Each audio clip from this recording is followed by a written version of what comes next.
Hello, everybody, and welcome back to episode 110 of the ATL Falcons UK podcast. Tonight, I have my co-hosts in Cal and Liam. Mark will be joining us shortly. He's just missing in action at the moment in time. As you know, it's almost time for the season to restart. We're back underway in just under 2 weeks' time. It's roster cut time at the moment. I think we're down to 63 at last check, just before we hit go live. So we're pretty much there. Going to have a quick run through of all those cuts, the people that we think should have made it that maybe didn't, and vice versa. Our wins and losses for the season. God knows what else. Our MVP predictions and all that other jazz, and a sprinkle of a hot take from each person that we will see for the season ahead. We'll start nice and quick. So Liam, I know preseason's a little bit weird for the Falcons with no starters actually starting. But how did you feel about it? What your early takes so far? Oh, one sec. Hold that thought. We've got another man. Boom. Perfect timing. Intro done. But Liam, I'll pass back over to you. Yeah, it's a preseason's not really much to go off for us. A little bit more for other teams. Yeah, I think a few of our backups showed they can play. They've got some promise and some struggles, which is kind of what you expect. That's the whole point of preseason, and that's kind of our approach, isn't it? Really, just trying to whittle down the week a little bit, I guess. There's a few people that I think will definitely make the roster on the basis of preseason alone, and a little bit of training camp still. It's got value from results perspective. It's not really got any value for us. There's pros and cons of our approach, isn't there? Really, in preseason, the pros obviously you're looking at players that maybe not going to get much game time. You're trying to get those extra backup spots sorted so that if they are needed, you've got reliable people. You hope, which is it could be needed. So there's nothing wrong with that.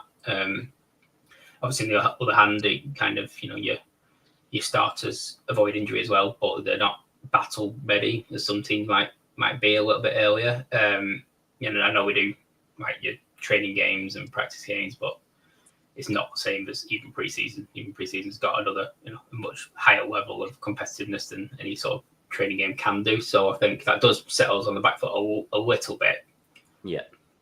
But you can sort of see why they do it. You don't want any unnecessary injuries, and you kind of know what you've already got there with your starters, and they're going to make the roster anyway. So there's different ways of doing it, and that's our way. So most of the sports, obviously, like your preseason's always going to involve your starters. Like they always play pretty much every other sport. Obviously mixed in with backups. Usually, we go for kind of an all backup approach, and then cut from there based on sort of filling out that back end of the roster, really, aren't we? So, yeah, results wise, obviously all negative because we lost every game or whatever. But we played against obviously some starters on all of those games. A lot of them were close. Obviously, the Cowboys one was less close, but I mean, they did have a stronger lineup than us. So, that's the way it goes, really, isn't it? It's what kind of we expected results wise against those teams. Yeah, absolutely. I think it's the nature of how Raheem coaches the team, though. He's always stuck to his guns and said he'll never play starters. And yeah, you've got the flip side of maybe they're not game ready come week one because other teams are a bit more likely to be after having a few quarters under the belt. But at the same time, we've seen some pretty rough injuries in preseason for some other teams already. So that'll always be his argument. Raheem always says that our pad workouts are much more intense than other teams, but that still, like you said, remains to be seen whether it's still applicable in terms of how that transitions into the league. However, I will take this opportunity to welcome Mark in properly, allowed him to settle in a little bit now. Good to have you back, mate. How are you doing? What did you think of pre-season? It went as I expected it to. I mean, to Liam's earlier point, my preference is just to come out of preseason with no injuries. So I'm kind of with Raheem on that one. I think as we've seen with our offensive line situation. Injuries happen in practice. So it's a bit of a double-edged sword. I'm kind of hoping that those injuries might have been sustained on our O-line by some strong defensive play. I can hit and hope. But yeah, I mean, I kind of wasn't surprised.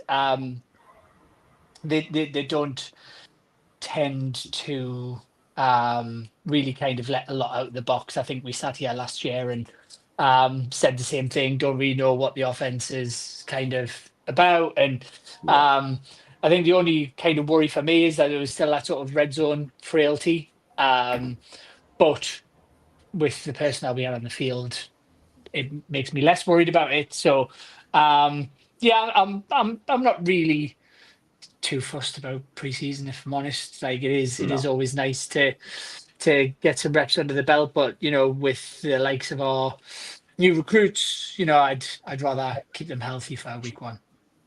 Yeah, absolutely. I mean, we've pretty much covered everything, but Cal, anything to top that off with?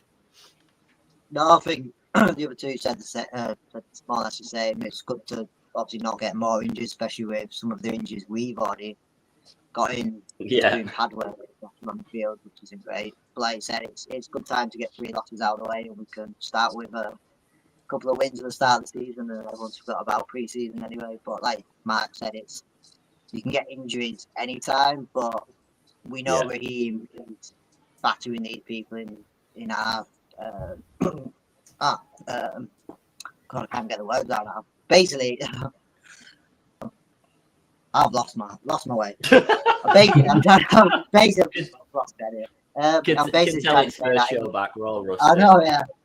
He's basically battering them in training. He's basically putting them up to 110%. So any of these starters coming in, you don't want to go against other rookies, because when you're going against other rookies in pre-season, they're all like fringe players that are trying to get in. Sometimes they go like a bit too hard, which you get because, well, you don't want, obviously they've got to prove themselves. So I think it's positive that we've not played the rookies. We know what the team can do, and hopefully we start off with a win. Yeah, absolutely. On that note, we'll move on to the roster. But before we go to all the cuts, because they're live and it's going to be a nightmare to keep track of the final 10 or so whilst we're live, let's go to the right tackle position. So obviously we've got Caleb McGarry out with an injury that's estimated to be 6 to 8 weeks, give or take. And then on the same day that was announced, Mr. Storm Norton had knee surgery with a similar ETA for his time of return. After that, we are down to bare bones with the 218th pick of this year's draft, which by all accounts is fine. He fits the mold. We've done a little bit of picking up and a little bit of acquiring today. So how are we all feeling about that, especially with Penix being a lefty? Happy for anyone to jump in. I don't think it was a bad pickup,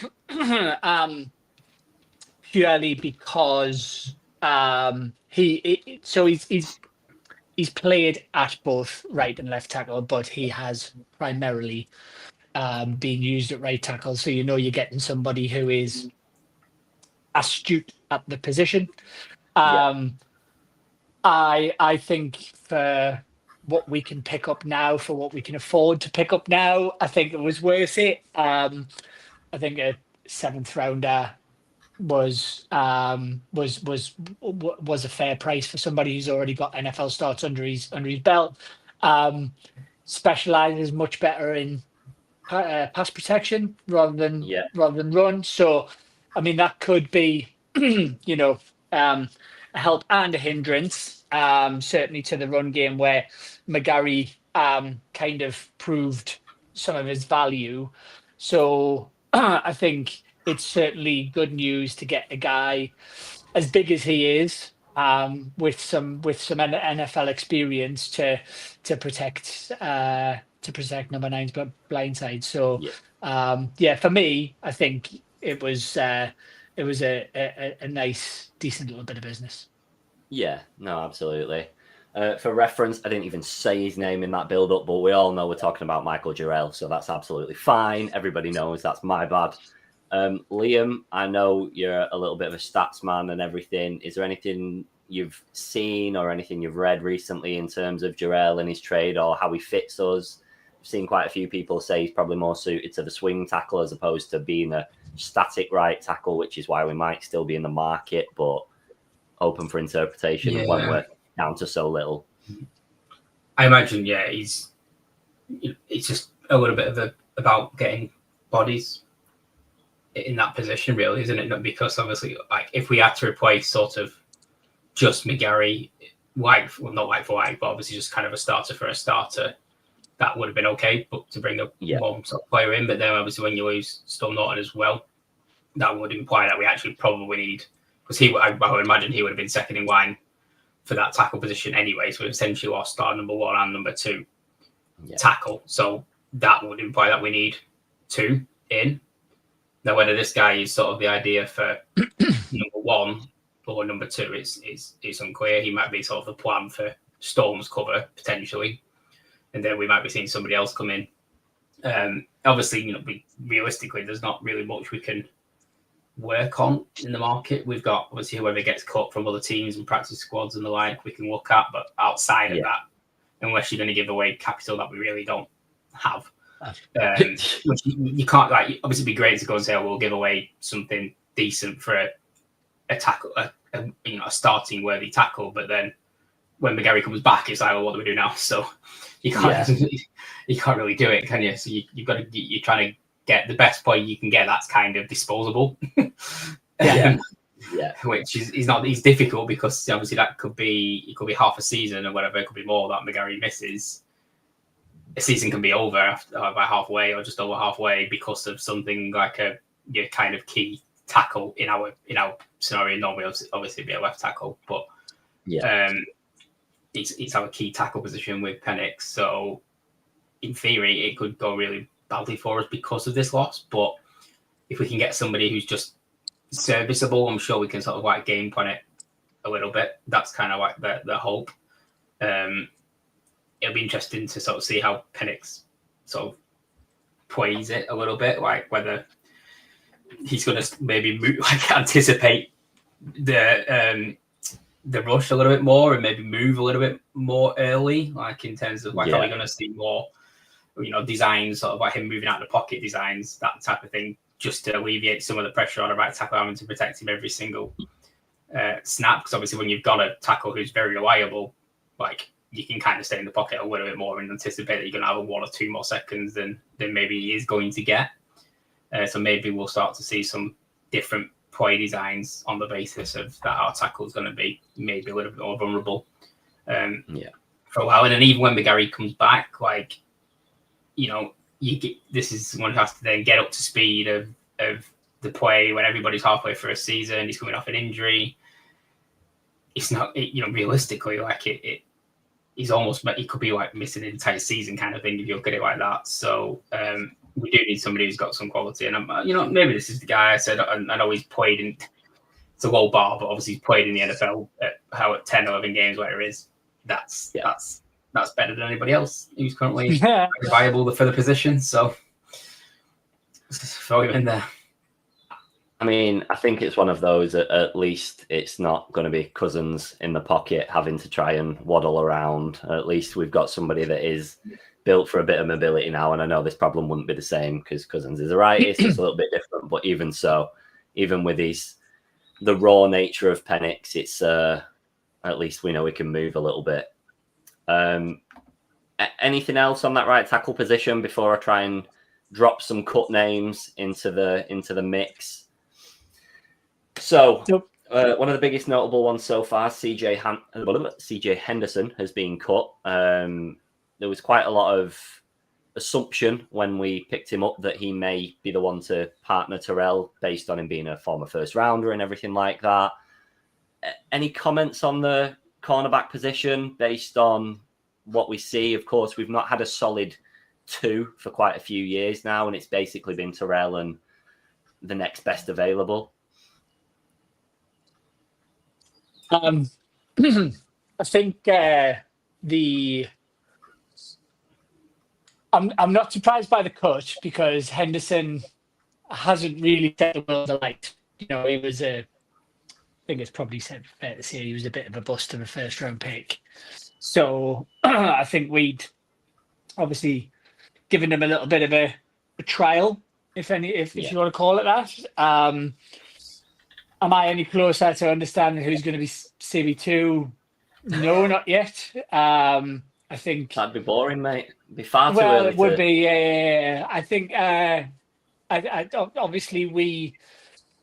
And we'll come on to it, but there was a young lad who we picked up on waivers who we've also picked up at undrafted free agency who we've cut today, who I thought might have been in with a little bit of a shout. I don't know really. I like. Am I concerned about it?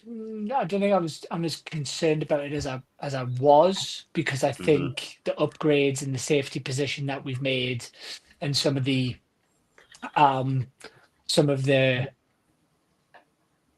things I've seen in training, some of the things I've seen in some of the preseason games, I'm not as concerned as I was at the draft. That's all. That's as Switzerland as I can be on it. Well, that's nice and positive of you. That's a nice start. I think Mark move over. Go on, Cal. Oh, go on. I'm just going to say it makes a good point that I think we have bigger worries, especially on the offensive line, what we've already spoke about. Yeah. And I think what Mark said as well about what we already upgraded in the backfield already. I feel like we have enough people that could maybe slot into that position at times. I think we're playing obviously a different kind of defense this year compared to the especially last year anyway. So it's one of them where I think we all hope so. I think it's one of them where we have enough at the back that they've cut these people for a reason, so they already know who's probably going to be number 2. You'd hope so anyway, especially with the season 2 weeks away. So I think we'll be all right there. I think with what we have in the back anyway, might just do the job anyway. Yeah.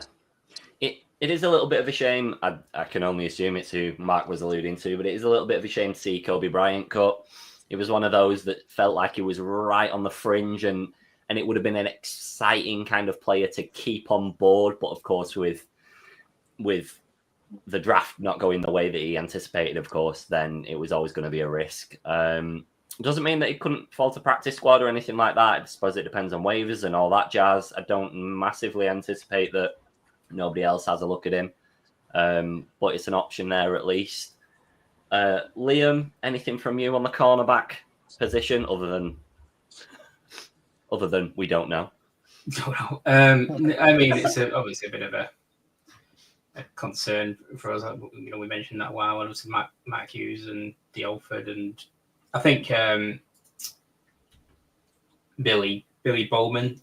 I know he's a safety, but he could probably be an option at corner. Yeah, so I think he might play a little bit of that role, because I don't think he's going to get much game time without doing that. So that might be I think that'll be an approach that we probably see a lot of this season. I think it's Brooks that has shown some flashes of still got Clark Phillips Jr. as well.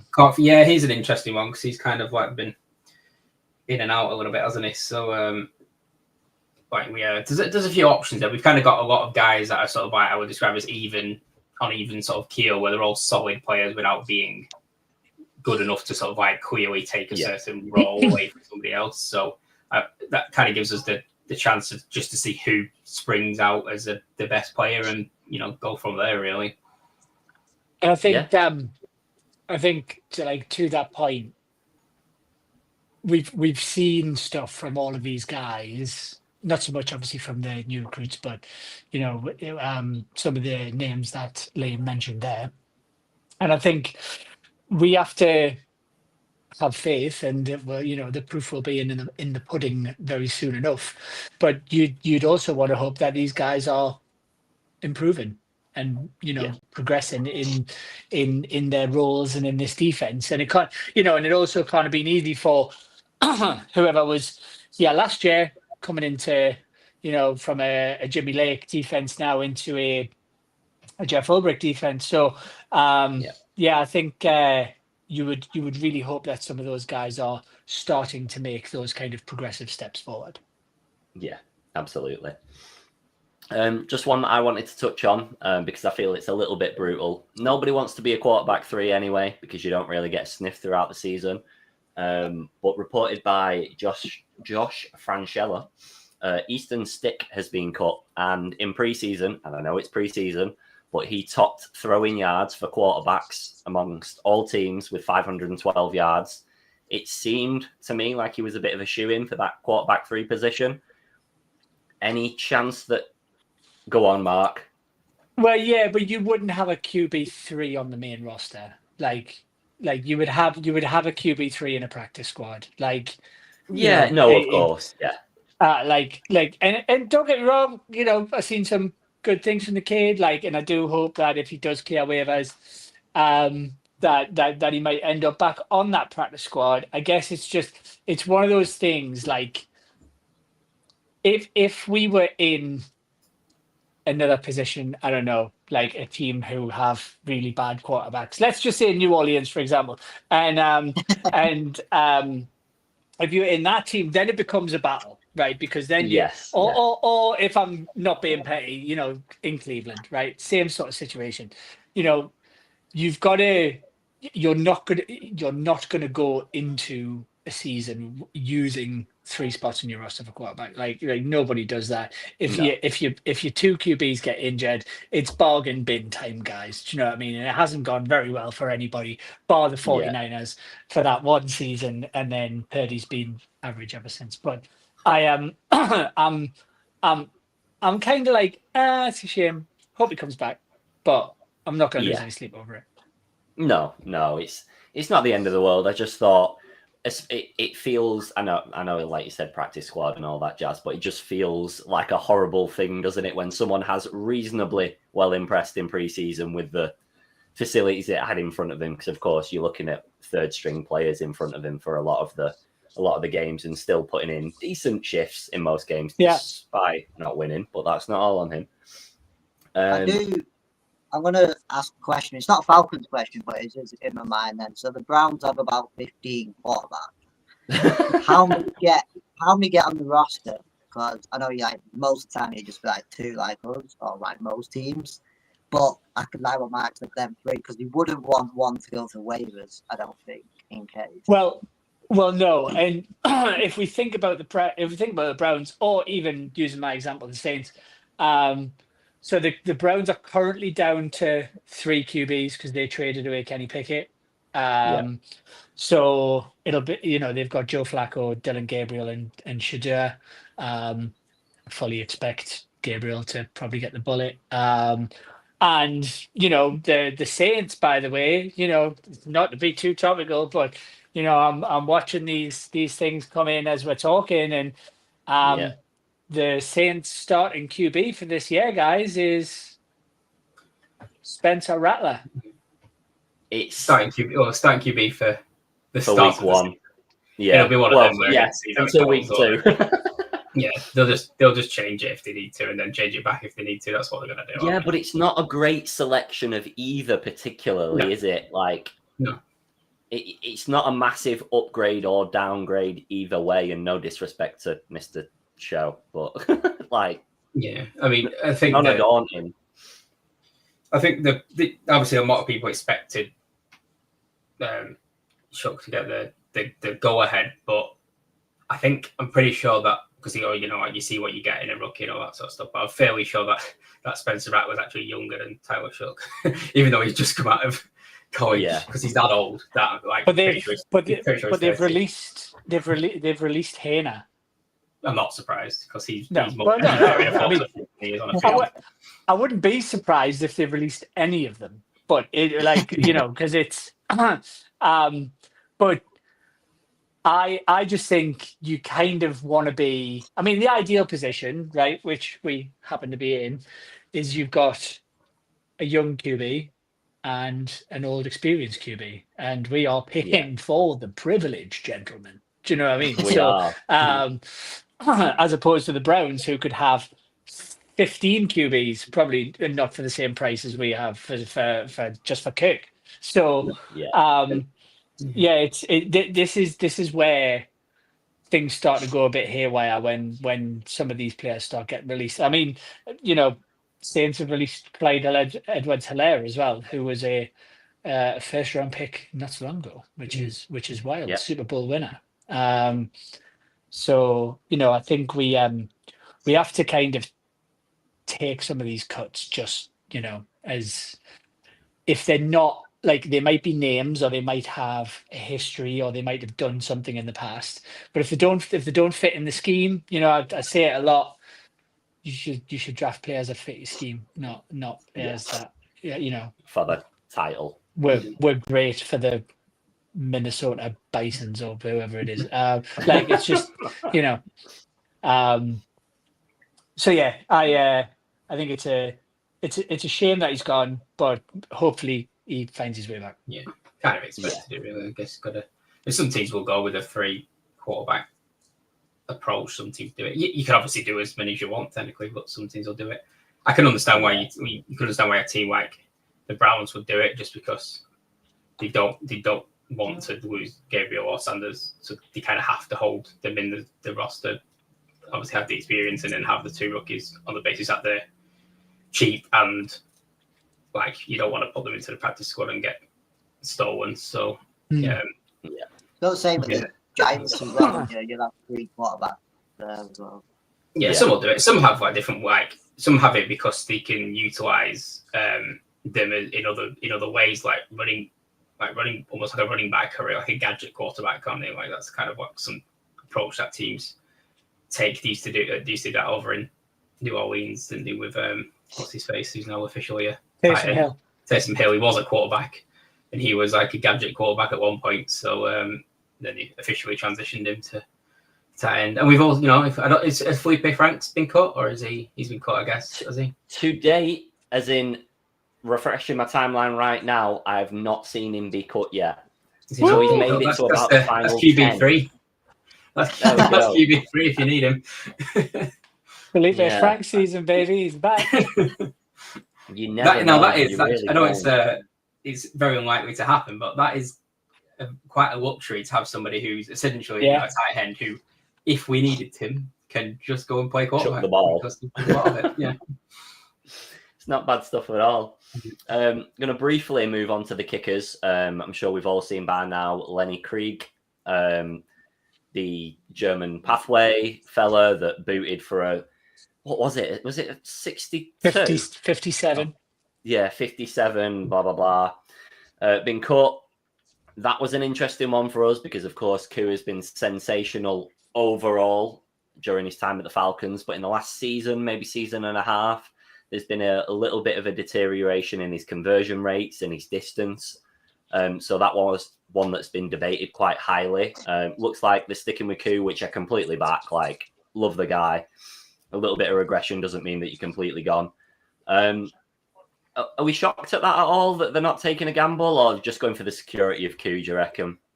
Well, I think the news came out with the assumption that he would come back in through the international pathway program.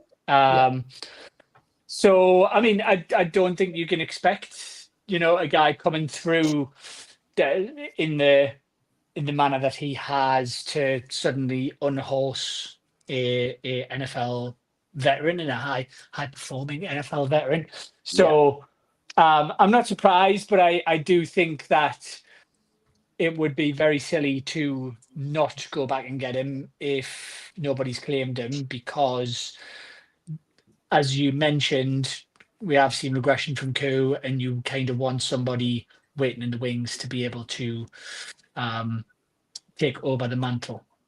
Yeah, well, not even if it's just a regression in form, but of course, Koo carried for a little bit of last year, didn't he? And then we got to a point where we didn't have a kicker in the roster at the time, and we had to make do and look around and see who was available. So, yeah, it would be good to have that kind of stability sat there. I can understand it really with the obviously there's no point taking up roster spots with No. kickers, even less so than young quarterbacks, because you hope that you only need one, and they're a little bit of a, not disposable, it seems harsh, but they're an asset. If you get an injury, you put somebody on injury reserve, you can just dip into this pot of kickers that always exists, and most of them are capable of kicking a ball like reasonably well nowadays. So kind of the standards kind of like improved a lot. There's not obviously like not many elite kickers out there still, but the standard overall has improved. Like the standard in the college game has improved quite a lot over the last 3 or 4 years, and most of them become undrafted anyway. So you just kind of look who was there and who's been released, and just pick somebody if you need to. So there's just no point of holding on to a guy, even though he's shown capability. It's just too easy to just go and get somebody if you need to. They're just always available, so you just kind of take the risk with stick with the guy who's shown he's capable, and if needed, I'm not saying like who's going to be bad and get caught or whatever, but if it came to that, they'll just go and pick somebody else. How many we've seen teams like go through like 3 or 4 kickers in like one season.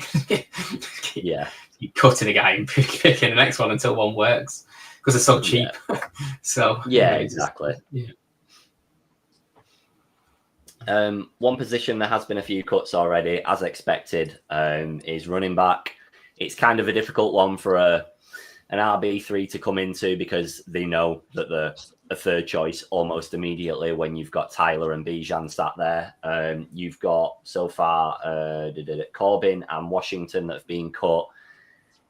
Tricky one, because you need a player of a decent quality to cover for injuries, but at the same time, realistically, they know they're probably not going to feature in too many snaps. How are we feeling about keeping the 1-2 punch combo? Because there was whispers of Algier maybe looking for a new venture. Of course, we don't know how authentic that is. That's reports, and we know how they all work. But do you think that we're going to find a nice balance between those two this year? I think I saw that we're keeping Carter on the roster. He's going to be the third running back. I believe he's been confirmed to be in the 53. So we'll have somebody who can slip in. And I imagine he'll get some snaps, but he did pretty well in preseason when he played, and supposedly he's been really good in training camp and stuff. Yeah. So to keep him is quite good. I imagine we were calling out for finding that balance between. It's a really difficult situation, to be honest, with the running backs, because there's obvious situations where Algier is the preference, like the sort of like angry runs up the middle and stuff that he does, and I can get it, but at the same time, you've got somebody like Bijan, who's obviously as talented as he is and is pretty durable. You kind of want to see him on the field most snaps, so it's a really difficult situation. Maybe we'll go with some sort of 2 running back sets. That's quite an interesting little play, because obviously Algier, if needed, can block. He's a unit of a man, so he can block. Bijan can block. That could be a bit of a springing. That could be a bit of a surprise play. Actually handing ball off to Algier and having Bijan block. It can work. So it's an interesting one. We do want to see Algier. Algier will probably want to play more than he's playing, but he gets a decent shift, and I think it's still one of the best tandems in the NFL, and the maybe a couple of teams that challenge that, but it's certainly up there. So, the longer we can keep Bijan healthy and stuff, then we might as well do it. And he's obviously very good in the passing game. So, it's nice to have the variety. Like I say, Algier is. You might say, you could just go and get another running back or whatever if we lost him, but he has shown to be very, very useful. So I don't think it's as easy to replace somebody like him as it would sound, because he's just been so reliable. And just some of his runs are great to watch, aren't they? Some of them where he picks up those 4, 5, 6 extra yards, just being an angry little man. It's great. I can foresee them utilizing the 2 punch a bit more this season, especially with Mooney potentially going to miss time. So I think we might see Bijan being used as a bit of a Swiss Army knife as well. Yeah, definitely. One that I'm just trying to get confirmation on, because a few journalists have put it, but nobody that I'd say is massively credible just yet, is Chris Blair. There was a little bit of debate around the wide receivers and what that room's going to look like.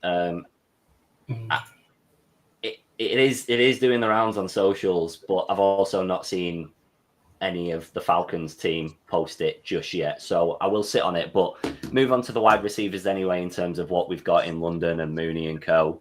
How are we feeling about that kind of corp at the moment in time, regardless of who ends up being caught? I think it's quite strong in it. I think you see the connection with Pitts as well coming into more that wide receiver role. I think this year. Obviously you got Mooney, you obviously got London as well. Still got McLeod. He's still on the books as well. Yeah. Mm-hmm. Yeah. So yeah. Still got him. Who, to be fair, last year did really well in quite a lot of games.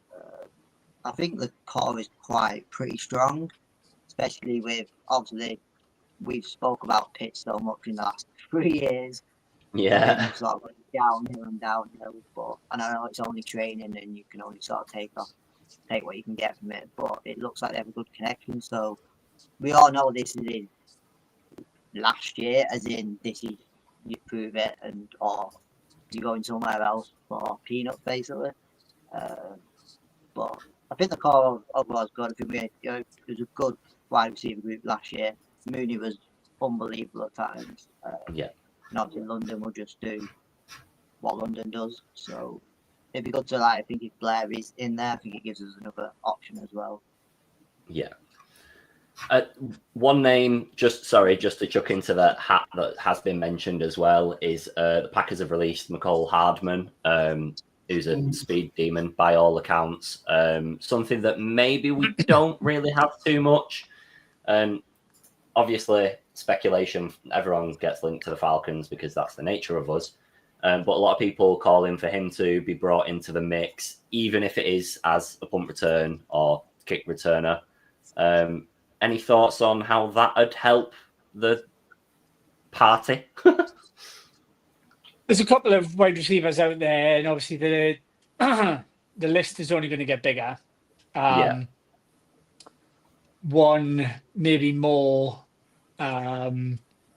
intriguing. Well, a couple of intriguing ones. Marcus Valdez-Scantling is now available. You've also got Hunter Renfro is now available.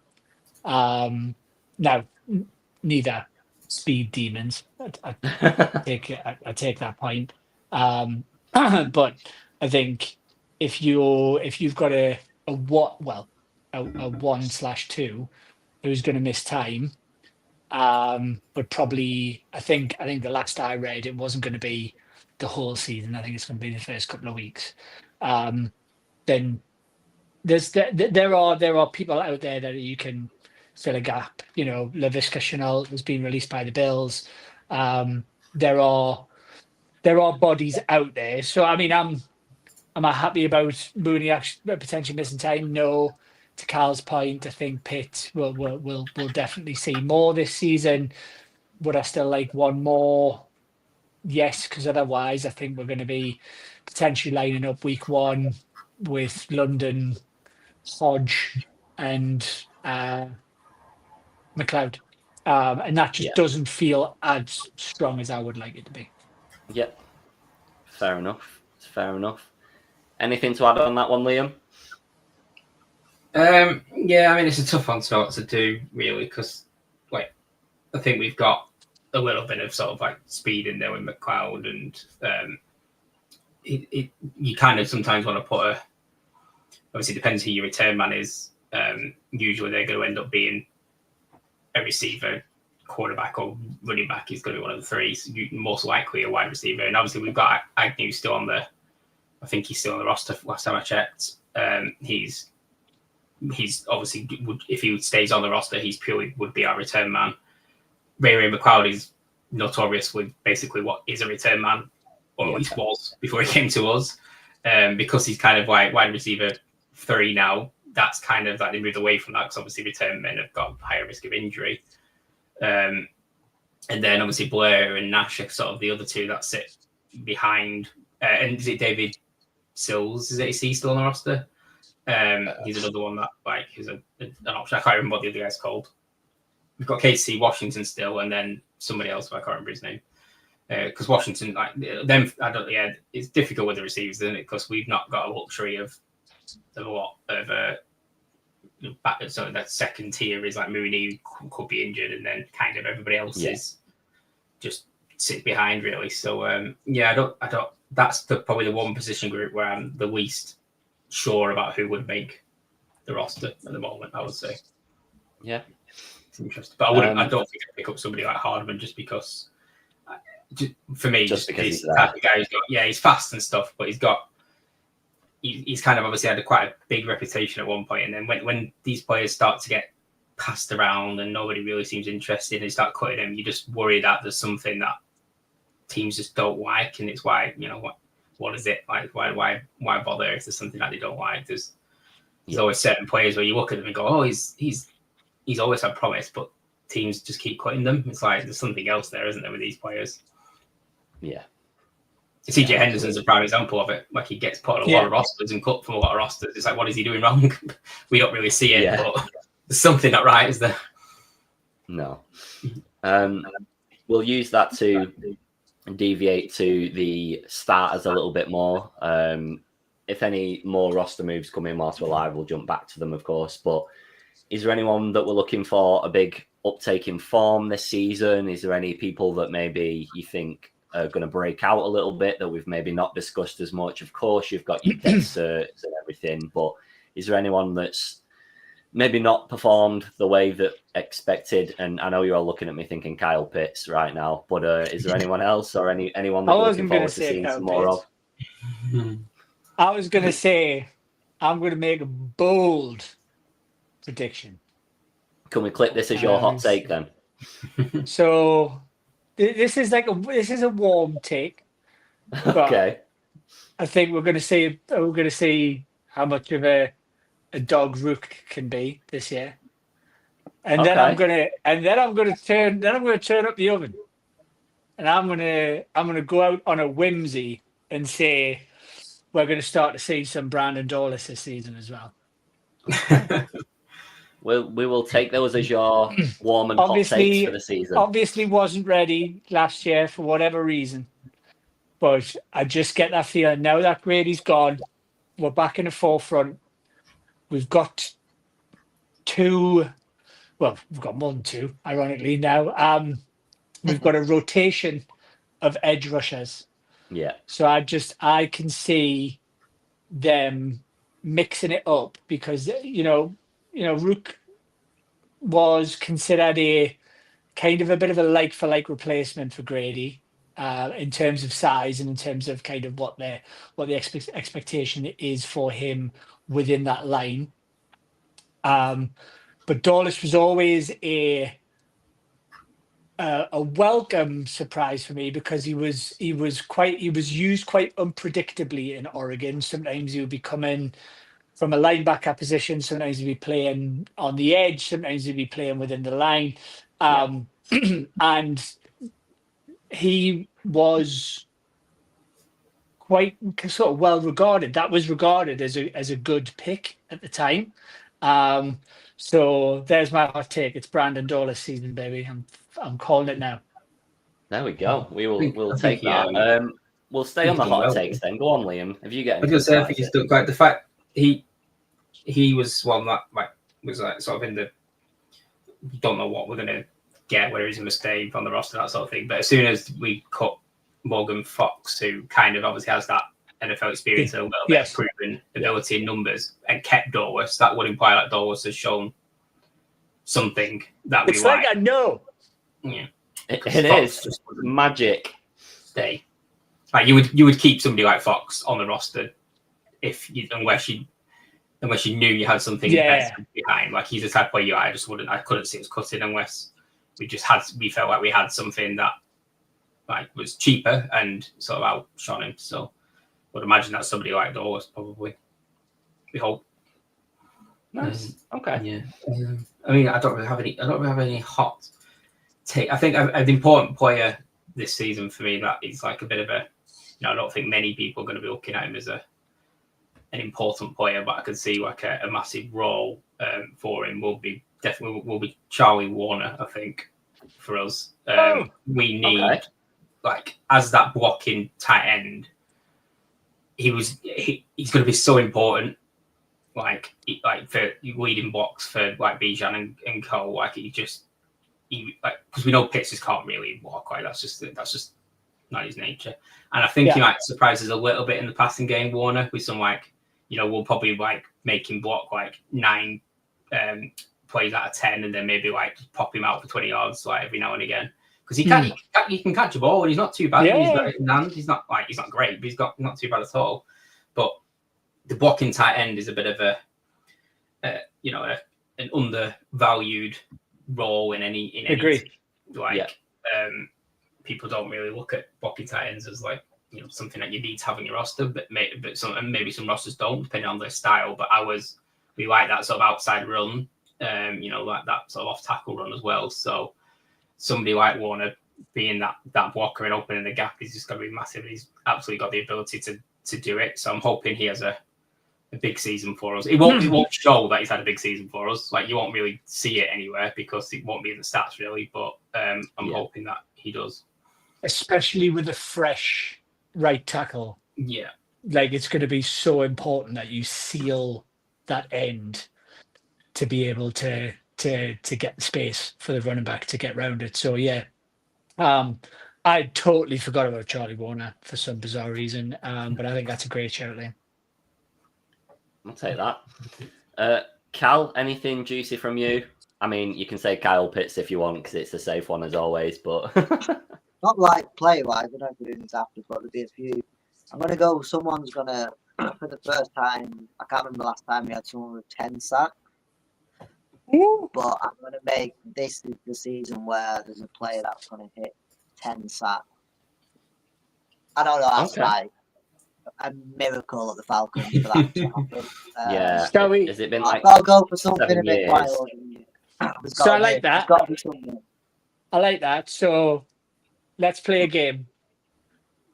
Let's all name who we think is going to be the player to get 10 sacks.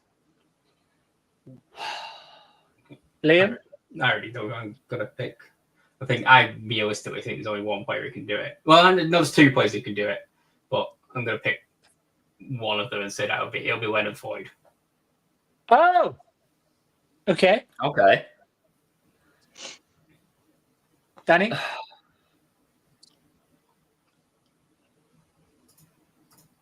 I don't know. 10 sacks is a high count. I don't have that much faith in anyone on our roster yet. Swing back to me. Carl, go on. I'm gonna go. I know the rookies, but it's one of them going to do it. I have the faith. So it's either Walker or I'm going to go with Walker. He's got that aggression. I think he'll do it. I think James Pierce Jr. is going to muller it this season. So I'm going with JPJ. Now, you could agree with one of us, Danny, or you're allowed to go with... I know. You're allowed to go with AK or Braylon Trice. Trice isn't a terrible shout, though, but that's so reliant on his fitness and everything as well after what we saw last season. Yeah, go on. I'll have Trice. Oh!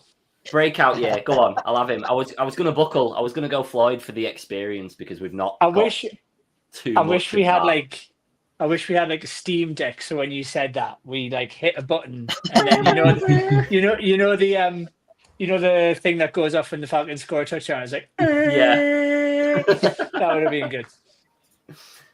Well, we'll circle back to this in about 4 months' time when the Falcons are highest sack count is 3 per person. Yes, sir. It's going to come down to snap numbers, isn't it? That's what I can't Yeah. really see how we sort of we do it really, because I feel like they've all kind of got the ability to do it, but how many snaps are we going to see? Like when we did expect to get quite a lot of snaps, being the experienced one.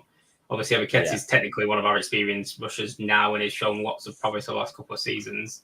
Walker and Pierce, obviously, you know, sort of we put a lot of value into them in terms of the draft. Like, and then you've got like Trice. It's how many? I just don't know how it's going to work. Is anyone going to get enough snaps to get significant sack numbers? I don't know. Yeah, I just think we'll have one of them games where we'll get like 10 sacks in one game. Yeah. And then we'll get 3 or 4. Yeah, I do think it's going to be Spencer Rattler now that he's starting quarterback for a while. So his white jersey's not going to stay white for too long. Man's going to get rattled. I do think Jalen Walker might be used in a variety of roles, I think, this season. I agree. Yeah. Just because 100%. like we've got other people who are maybe more natural rushers, like he'll obviously definitely rush the quarterback on quite a few occasions, but I think we'll just use him in different scenarios. Like we'll keep him guessing with him because he can play different roles. So yeah, I imagine that's what we'll do. I'll take it. I like it. We'll use that to sidestep a little bit then into our players of the season.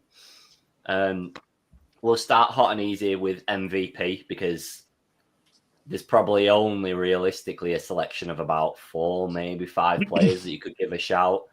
I can't see beyond Bijan Robinson at the moment in time.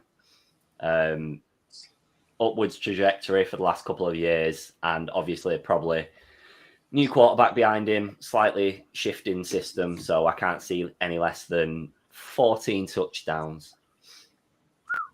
Ooh.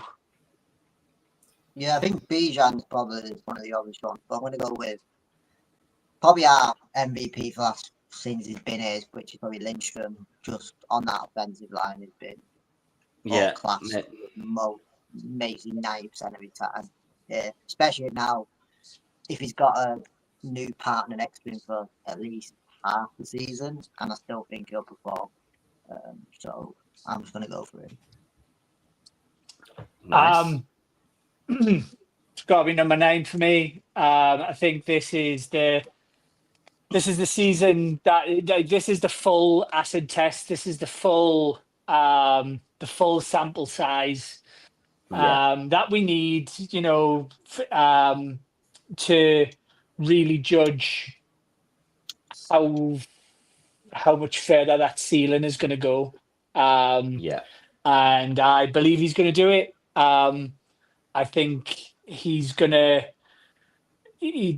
shock people with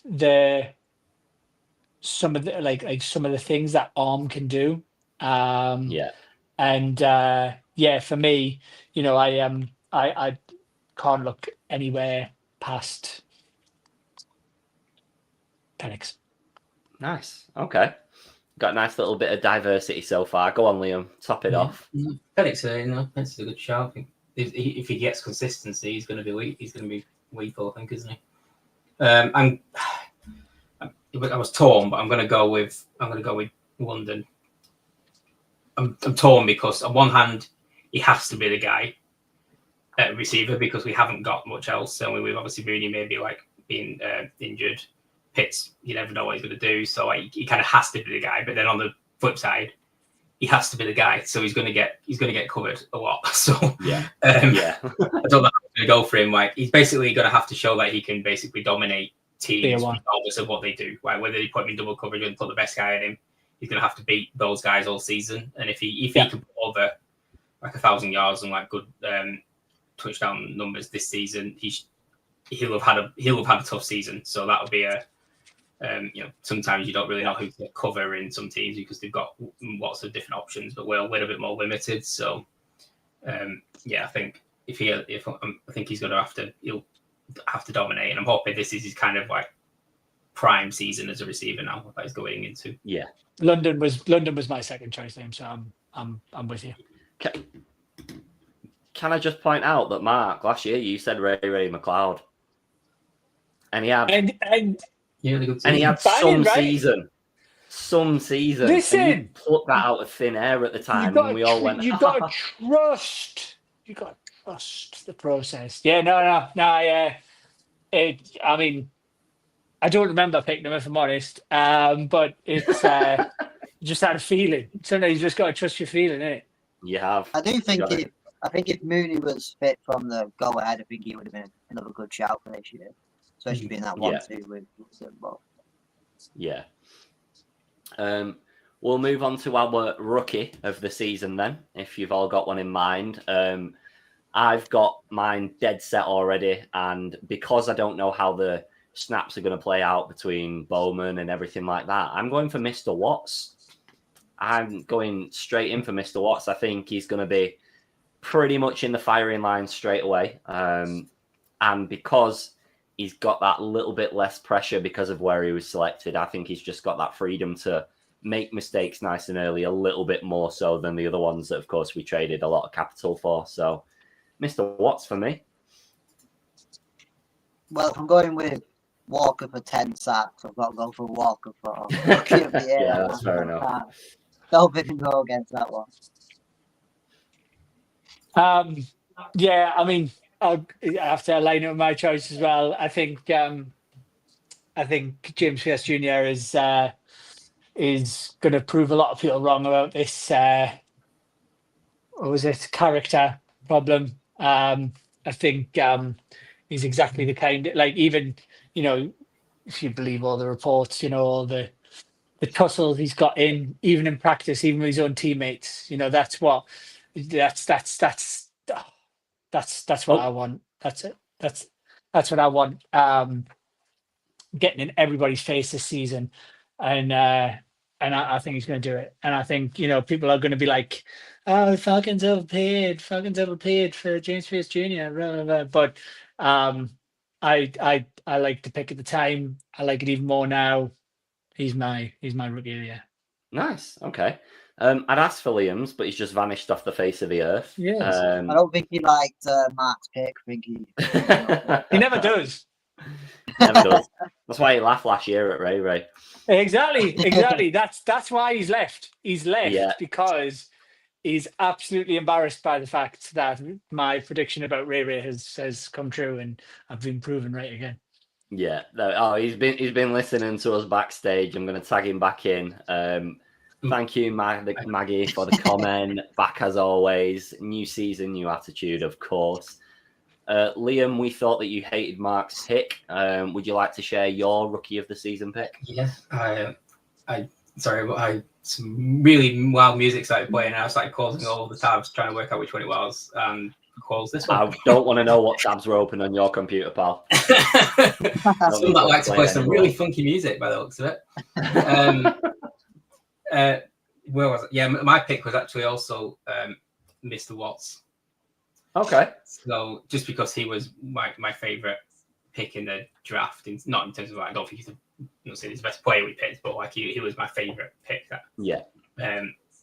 So yeah, and you know, I just really I feel like he could be really, really good for us. But I did also say that about Richie Grant when he was my favorite pick of the draft. So we'll see how that goes. Nice. I'd move on to offensive player of the season, but we've all chose offensive players for our MVP. We'll stick to our guns for those ones because it wouldn't make any sense not to.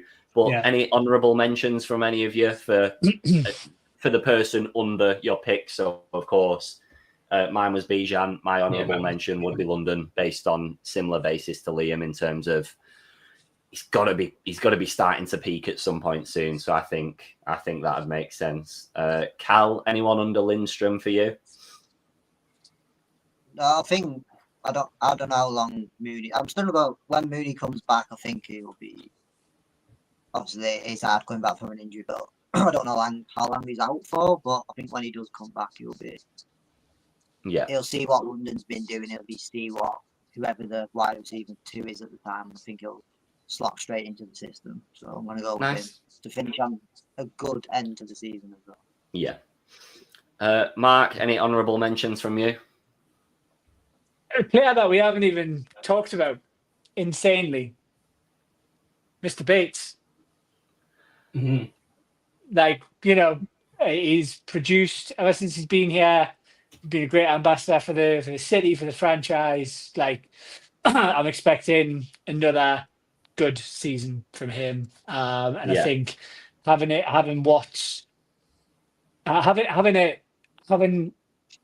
choice of safeties now that play a different role and can do that different role well compared to what we had last year, where him and Simmons kind of cancelled each other out at times. So I'm expecting a bit more production from him this season. Nice. Swivel to Liam and Cal's D then for the extras. Oh, good lord! Sorry, don't paraphrase. I'm just gonna go rookie. It'd be another rookie, but like obviously you two have said Watts. But I think like what Mark said then, because all our safeties are quite different style of plays, and we've got a new defense coming in, new coordinator coming in. I think he'll be pushing it. I think he'll be sort of spread around that back line, even in cornerback at times, etc. I think it's a. If you think about it, when did we have last time a big year of rookie performing, and quite a few rookies performing? Yeah, maybe like no, that's fair enough. And that's great. So I think this is a year where we have 3 or 4 performing at a high level. Nice. Take Watts. Liam? I was torn a little bit between Ellis and the guy I eventually picked, which aligns with my early sort of prediction, which was Leonard Floyd. I'm hoping he's got sort of one more big season in him. He's been consistently good throughout his career. So if he can stay healthy and sort of produce at even near the level that he's capable of, he could be sort of like it's a weird one to say, but almost like a surprise package, because no one's really talking about him too much, because especially when we've gone and drafted 2 highly rated pass rushers, and we obviously got Evacate Kuhn up and stuff, like people kind of not been mentioning, but he's probably the sort of stellar signing on that defense in terms of a name this season. A little bit older now, like, which I'm sure that's people's concerns about him, but I'm pretty sure last season he was in, not checked, but I thought he was in double digits last season for sacks, and probably the season before and season before that as well. So I don't know his exact numbers, but I think he's been pretty consistent for the last 5, 6, 7 years. So I just hope that he's got sort of another year in him for us, really. And he's a Georgia player. He was a Bulldog, so I'm sure he's at home now. Yeah, very much so. Yeah. Stunning. Okay, that's all of our picks. So I'll be putting a poll out on Twitter, X, whatever you want to call it, afterwards to see who everybody aligns with the most. We won't do a game by game rundown to top the show off, because that could be another hour. And it is very much a talking point of its own, and it's far too early to even know what we're going to look like in week 15. However, if we dip into what we're expecting for the season in terms of wins and losses, and what you perceive to be a good season for the Falcons. So Mark, I'll let you get us firing on this. I won't break down the whole schedule, but what you're looking for, wins and losses, and 7-5. Okay. That's hot, fast. Okay. Any justification required, or just because we're going to be better than we have been previously? No, I think there's going to be some teams in our schedule who people are probably looking at. Vegas are probably looking at and going, "Oh yeah, they did quite well last year." But I can see some potential regression. I think it's wholly dependent on us getting it right on the defensive side of the ball. But at the same time, I think this defense is being built to win when we've got a lead. So it is up to the defense to improve, but it's also up to the offense to improve the red zone. So I remain optimistic that both of those things will happen. I still don't think the season's going to be perfect by any stretch of the imagination, but from what I can see, and I probably did have my rose-tinted glasses on when I came to this number, but 12-5 to me wins us the division. Those games against the Bucs are going to be so super critical, but I really don't look at the Bucs and see that they've made a huge amount of inroads with an injection of more game-breaking talent. So I'm going to go put my head above the trench and say 12-5. Nice. Okay. I've not actually got my number, but skimming through where I think we could stutter. So you're working it out as I work it out. Vikings is a tricky one. Washington, I don't think will be as good as last season because I think they'll still be very, very good. But I think trying to reach those standards because they massively overachieved, that pressure might weigh on them a little bit. We all know Dan Quinn doesn't have a plan B. No, exactly. And it stutters eventually because we saw it ourselves for a little bit too long. So the only ones that I think we'd really, we might be pushing it at this stage in our progression are Vikings, Buffalo, Rams, maybe not even Seahawks. So I've got 3 where I think if we lose, I'll take it on the chin. But then in there, I've got, I'm going 3 more stutters because Cardinals are in there as well. So I'm going to go 11-6 based on every team's going to have a little bit of a fumble when they shouldn't at some point. But I do think we could sweep the division, or we've definitely got the potential to sweep the division like we have done historically. Like, it's not out of reach at all because no team in the NFC South is categorically better than any other one. It's not last year, not this year. So I think 11-6 is my fair shout. Okay. Liam or Cal, either or? I think when we did it a couple of months ago, I went 12-5. But I'll probably change it to 11-6 just because that offensive line might be a bit of a hiccup in 1 or 2 more games. But 11, this is our 7th season. I just want a winning season. I'll take a 9-8. I'll take a 9-8 and a wild card. Well, I generally think 11 wins is a very strong season from where we've gone, and it's obviously to see our playoff game. And then when you're in the playoffs, you never know what can happen. But some of the losses are like Bills. I've gone with Dolphins as well. Rams was a bit of a thingy one, but then also Panthers. I swear we lose against them at least once a year, so I'll put them as one. The away one to be a loss. It just happens. It just does. And then I think I've got Bucks. I think we'll lose away, but we'll beat them at home. But overall, our divisional record is good, and then you end up on 11-6, and I don't think any fan is complaining with 11 wins and 6 defeats. And you're going to top. You're top in the division with 11 wins easily. You'd think so, yeah. That's 3 very positive ones. Here he comes. So I feel it can only go downhill. Liam, how many wins and how many losses are the Atlanta Falcons getting this season? I think tough. I'm gonna go with 10-7. Okay. I'll still. Do you know what? It's more negative, but I'm fine with that. I was expecting. It was nearly a 9-8, but I'm going with 10-7. We've got so many games that both teams are very vulnerable to each other, like swing games. I would describe them as. Obviously, I feel like we're pretty confident. Obviously, the Bucks and stuff will be difficult, but I'm confident inside the division for good results this season. I'm hesitant against teams like Commanders, Vikings, Bills. I think they could just be potentially too strong. Maybe the Rams. But, I feel like the games like the Dolphins, Colts, 49ers, Cardinals, Seahawks, Jets, they're all vulnerable to us, but we're sort of all vulnerable to the games that I could see. He could lose all of those or win all of those. I imagine it'll be a bit of a mix of the two. I feel like we're like the Dolphins are very vulnerable. The Seahawks are vulnerable. The 49ers are vulnerable now, I think, compared to the last couple of years. The Cardinals certainly are. The Jets always are. The Colts probably are more than anybody else. But they're also like not bad teams, not like awful teams, like down at the real bottom, the kind of mid to low teams.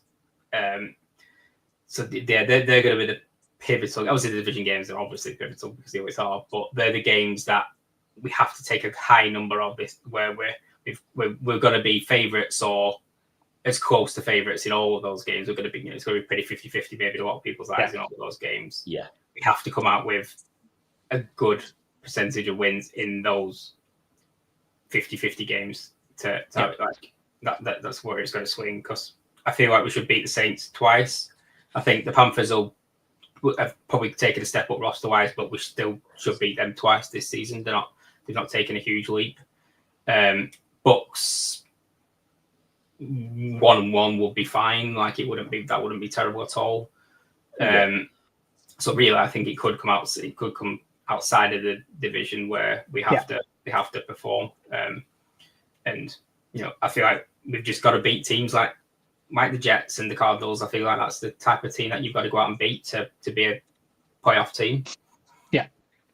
Yeah. I think that one of our issues last year, obviously, what did we finish on 8 and 9? And then we won like 5 out of the 6 divisional games, and you won.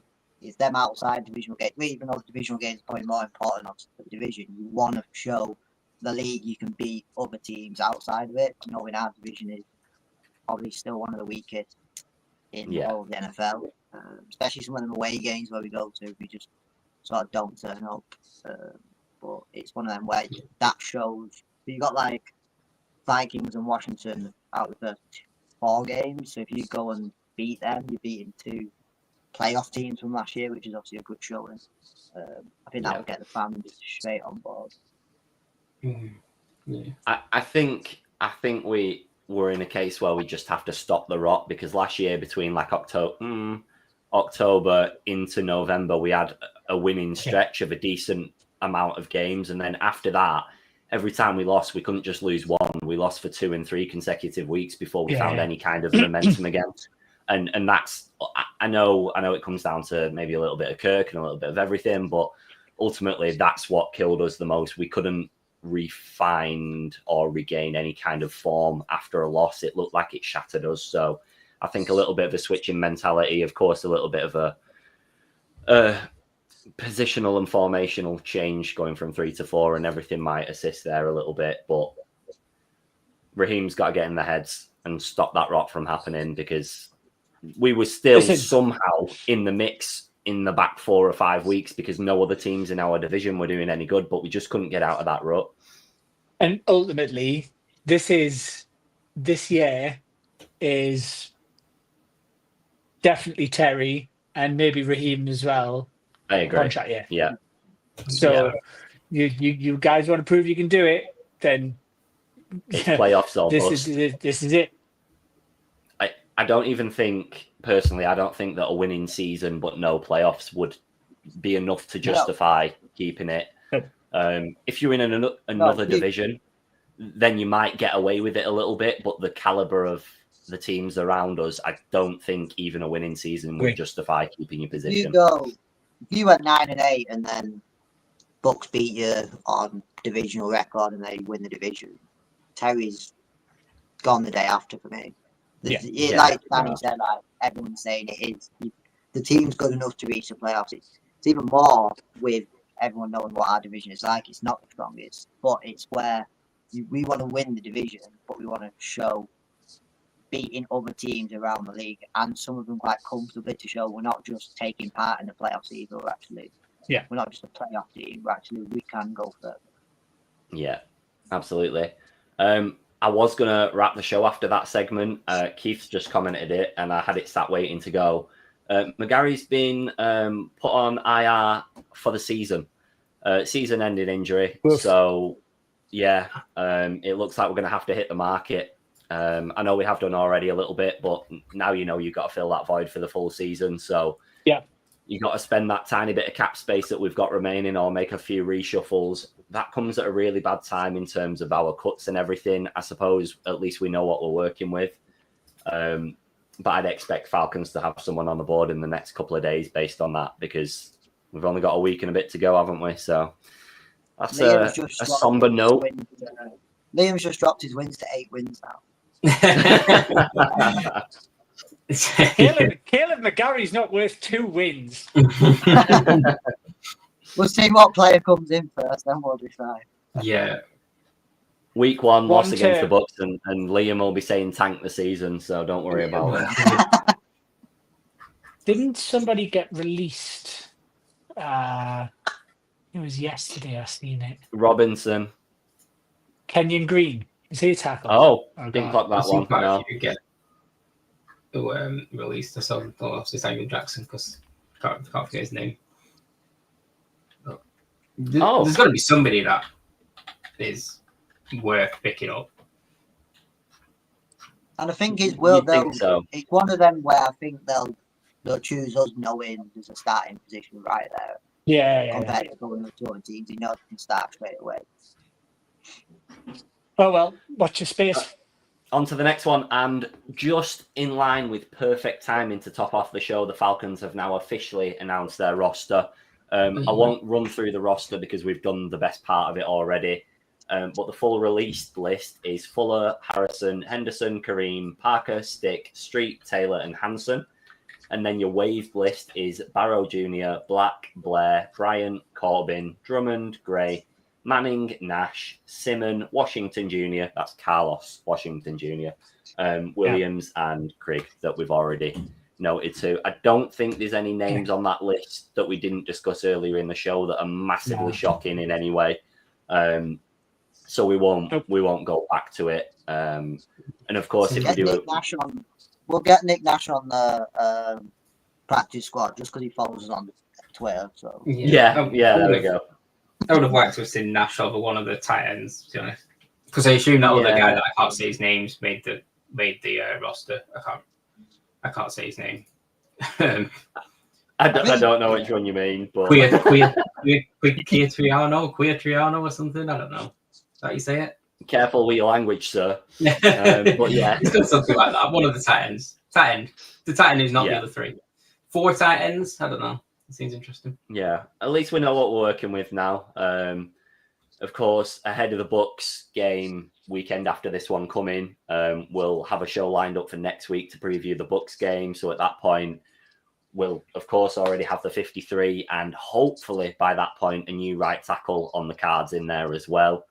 Unless anyone's got any other business, I'm more than happy to call it a night after our first show back. Just one little bit of any other business. We're going to pour one out for the homies this evening. Mr. Desmond Ridder, God bless him, being panned by the Bengals. His search for greatness goes on. God bless him. It does. But apart from that, no. Fortune favours the brave, Mark, and his time will come, and he will embarrass us. It will. We're going to see Desmond Ridder. Do you know what's worse about Ridder for me as well? He was never even that bad.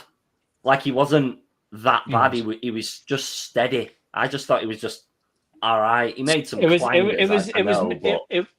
was amplified by the awful offensive scheme that now is Pittsburgh's offensive scheme, ironically. So that's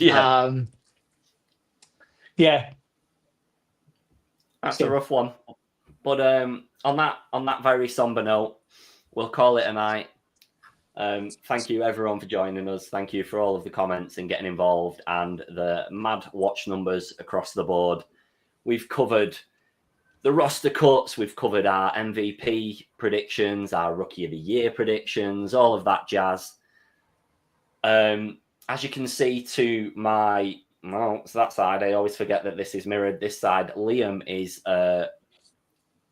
wearing the freshest piece of merch you ever did see in your entire life, available in white, black, red.